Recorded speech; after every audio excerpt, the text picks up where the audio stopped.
அருமையானவர்களே, இந்த நாளிலும் அவனுடைய வார்த்தை நான் இடத்திலே கொண்டு வருகிறேன். ஏசாயா 38:15 வசனம் பாருங்களேன். நான் என்ன சொல்லுவேன்?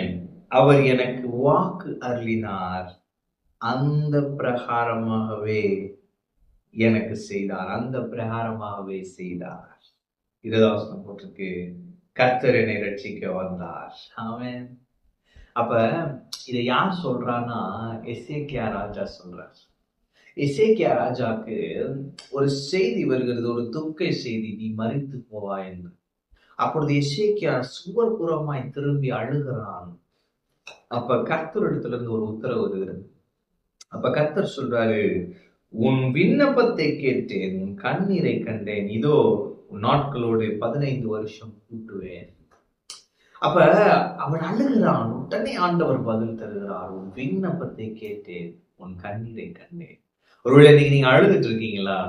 அழுது அப்படியே என்ன ஆண்டவரேன்னு இருக்கீங்களா? இந்த கர்த்தர் சொல்லுகிறார், உன் விண்ணப்பத்தை கேட்டேன், உன் கண்ணீரை கண்டேன். ஆமென். அப்ப கண்ணீரை காண்கிற கர்த்தர் உங்கள் விண்ணப்பத்தை கேட்டிருக்கிறார், இன்று பதில் கொடுக்கிறார். ஆமென். அப்ப இவன் அந்த எக்ஸ்பிரஸ் பண்றான் பாருங்க, ஆண்டவர் என் ஜீவனை காத்திருக்கிறார், என் விண்ணப்பத்தை கேட்டிருக்கிறார், 15 வருடங்களை கூட்டி கொடுத்திருக்கிறார். அதை நினைத்து எழுதுறப்ப அவன் சொல்லுகிறான், அவர் எனக்கு வாக்கு அருளினார், அந்த பிரகாரமாகவே செய்தார். அப்ப இன்னைக்கு நான் உங்களை பார்த்து சொல்றேன், ஆண்டவர் வாக்கு அருளுகிற தேவன் இல்லைங்களா? அவர் வாக்கு தத்தத்தின் தேவன். அவரிடத்துல போய் நம்ம ஒரு காரியத்தை சொல்லும் பொழுது அவர் நம்ம இடத்துல பேசுகிறார், நமக்கு வாக்கு கொடுக்கிறார். ஆமென்.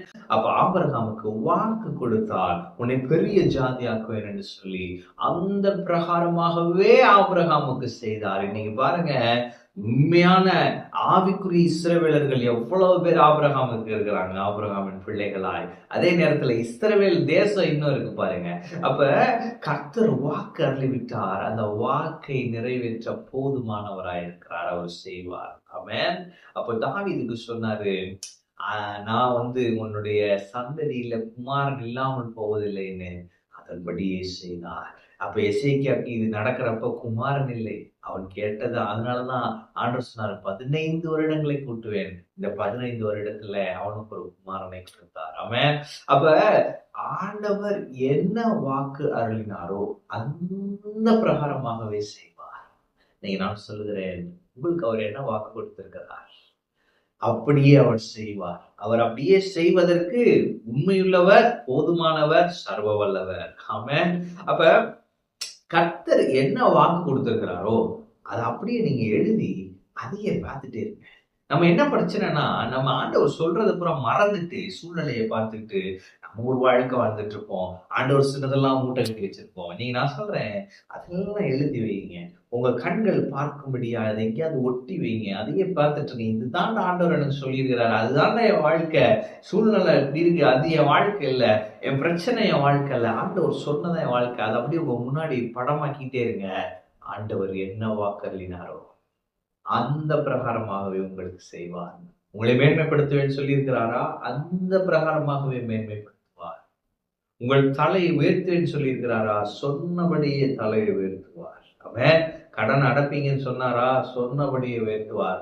வெளிநாட்டுக்கு கூட்டிட்டு போவேன்னு சொல்லி இருக்கிறாரா?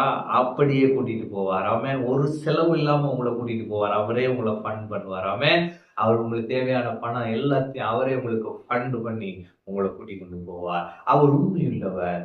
அவர் எனக்கு வாக்கு அருளினார், அவர் எனக்கு சொன்னபடியே செய்தார். உங்களுக்கு சொன்னபடியே செய்வார். அவருடைய வாக்கு தத்தத்தின் நிறைவேறுதலை நீங்கள் அனுபவிப்பீர்கள். பெரிய சாட்சி உங்களுக்கு உண்டு. நீங்கள் சாட்சி சொல்வீர்கள், சாட்சிகளாயிருப்பீர்கள். ஆமென். கர்த்தர் உங்களோடு இருக்கிறார். கர்த்தர் உங்களை ஆசீர்வதிப்பார்.